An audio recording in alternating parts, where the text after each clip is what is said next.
Hello, this is Chris from Volpe's Training. I went down to the 2022 Blade Show in Atlanta, Georgia the other weekend, and while I was down there I had one major goal for at least the shopping end of the show was to get a hold of one of James Helm's from Helm Forge. He makes a mid-tech bush sword. This is one of those blades that has kind of existed in my head, in my own dream world of what would be a perfect tool. And then the first time I saw James post a picture of it, I was like, that's it. That's what's in my head. You made it. It's real. I'm going to get it. So got to the Blade Show, stood in the long lines at the will call, finally got in and literally found a map and made my way like a pirate treasure map across the whole show to try to find his booth. When I got to his booth, I was like, please tell me I have one left. He did. He had a couple there, and I picked one up. This thing's incredible. I'm going to give you a closer view. So these are done in a 80 CRV2 steel. I love carbon steels. I love a good carbon steel blade for outdoor work. I think they hold the edge better. I think you can clean up the edge in the field a lot quicker, and just overall my favorite tool. And there's something about just being a knife geek is that when I do sharpen a carbon steel blade, the steel just has a particular smell. So that's a knife geek thing only knife geeks will get. But here it is, Kydex sheath he makes. The fit is fantastic. It's right where I like it. It's not gonna fall out. There's no rattle. Same time, it's pretty easy to get out. Comes out nice and smooth. Attachment points are set up for just about anything you want. I'm figuring out exactly how I want to set up. I've actually considered maybe a baldric to carry it. But this is going to spend a lot of time in my backpack. It'll chop wood, make shelters. Sorry, I just cut a tree down and there's a lot of pollen in the air. Wonderful tool. I mean, if you had to fight the bear, you could do it. So as a Pikiti Turgid practitioner, I like the way it moves. It's very nice balance wise. It's choppy and quick, yet the recovery is it keeps it agile. It's not a heavy clunker or like kukris, which I love kukris. Kukris, when they go down, they don't want to come back as fast.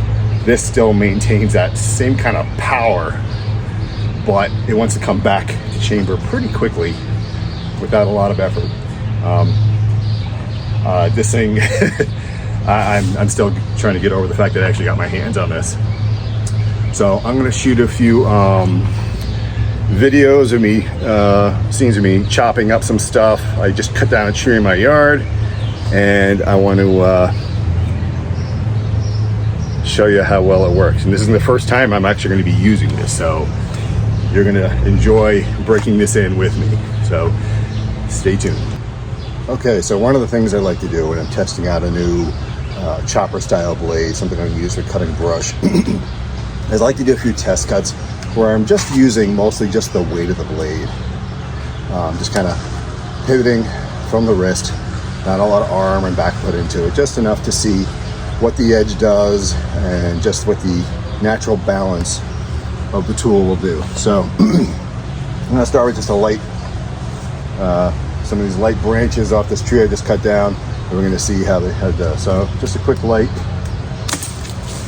So pretty effortlessly with that. I'm gonna go for a thicker one. This one's about a good 1.5 inches or so in diameter. So I'd say I went about 3/4 of the way through. We'll try it again. So just a quick light tap. Even on something springy. When you hit something springy like that, you lose a lot of the power because it's actually having some give into it. So the fact that a light tap just took that off like it did, that's pretty good.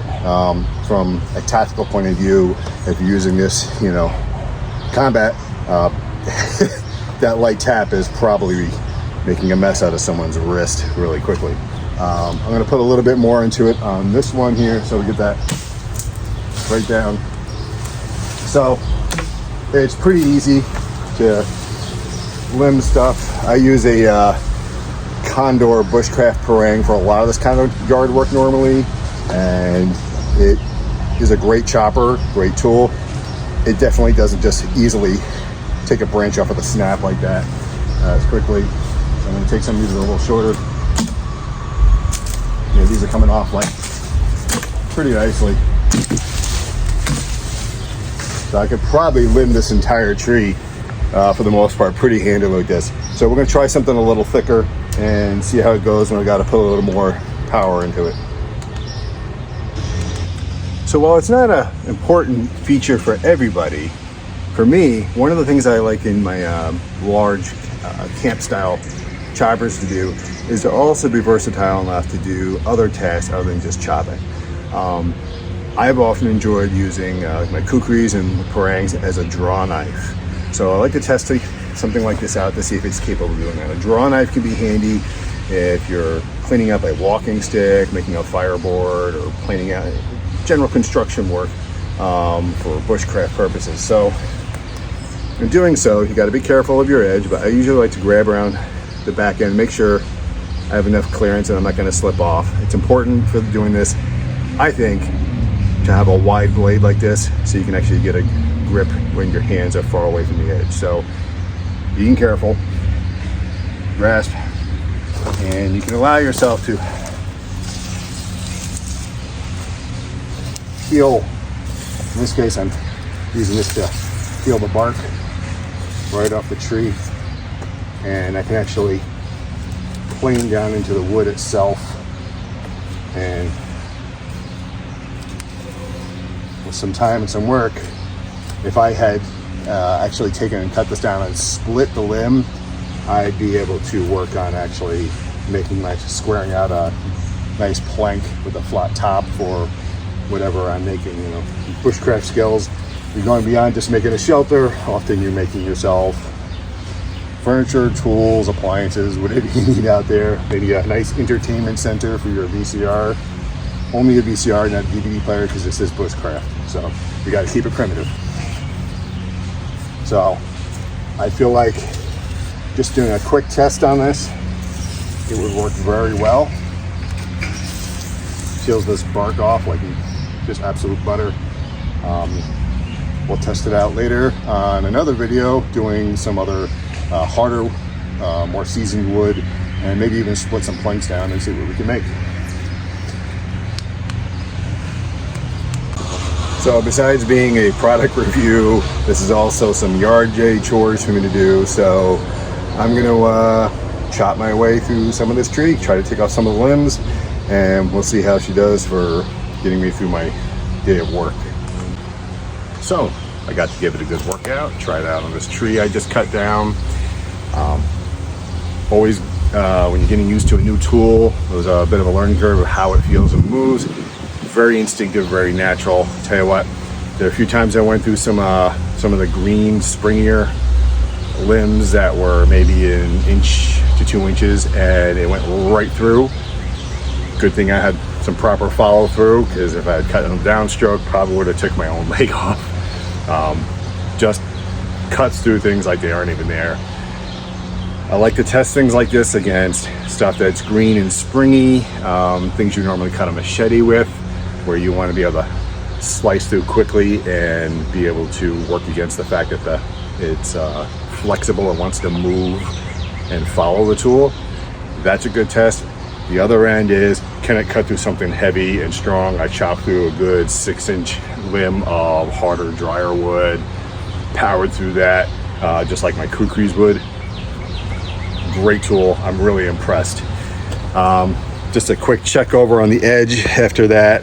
The edge feels exactly as it was when I started. Clean, just some sap and junk on it, but the coating looks like it hasn't even been touched. It's just dirty and got, like I said, sap and stuff on it.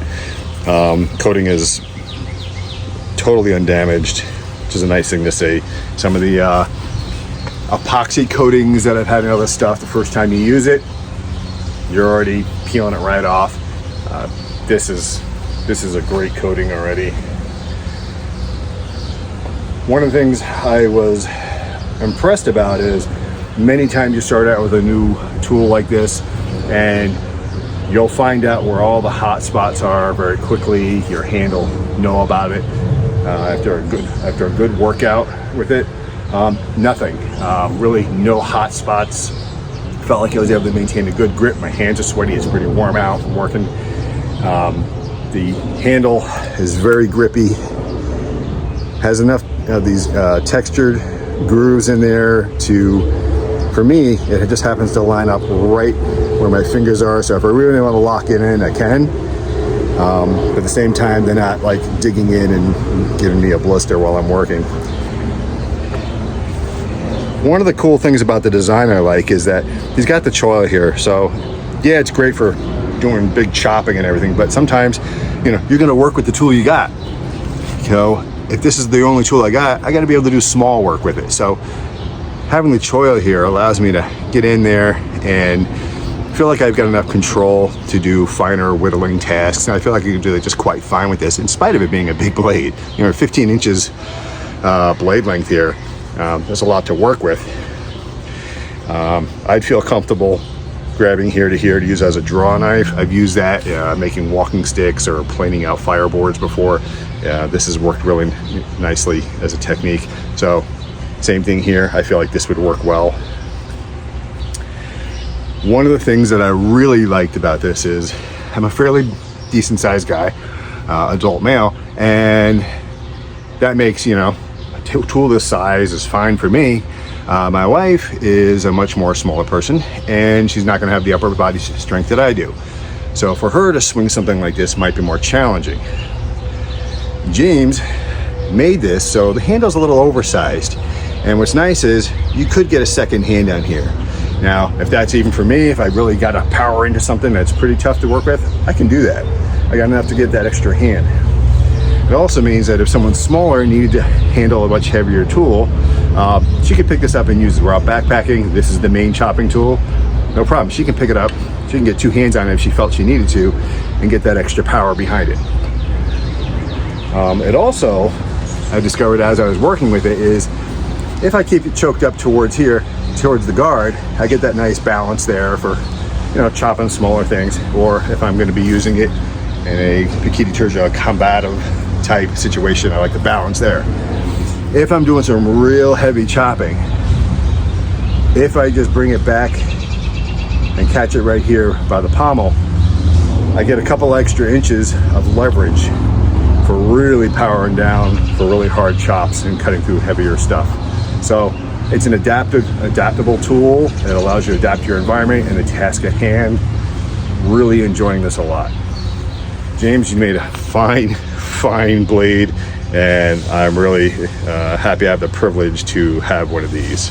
I also, while I was there at the blade show, I picked up one of his custom little rocks for my wife, and I will do a review hopefully with her because it's her knife, so I'm going to see if she'll do some of the review for us for that. Thanks for watching. If you need more information, I will put links for James Helm at Helm Forge in the post comments for you, so that you can find one for yourself too. Thanks for watching. Chris from Volpe's Training. Check us out.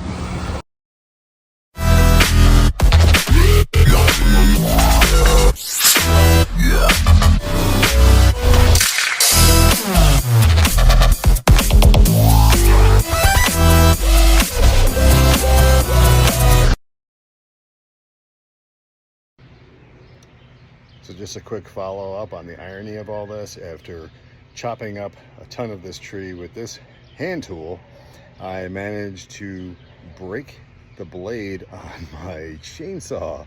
So the Helm Forge blade outperformed the chainsaw today. I'll leave you with that.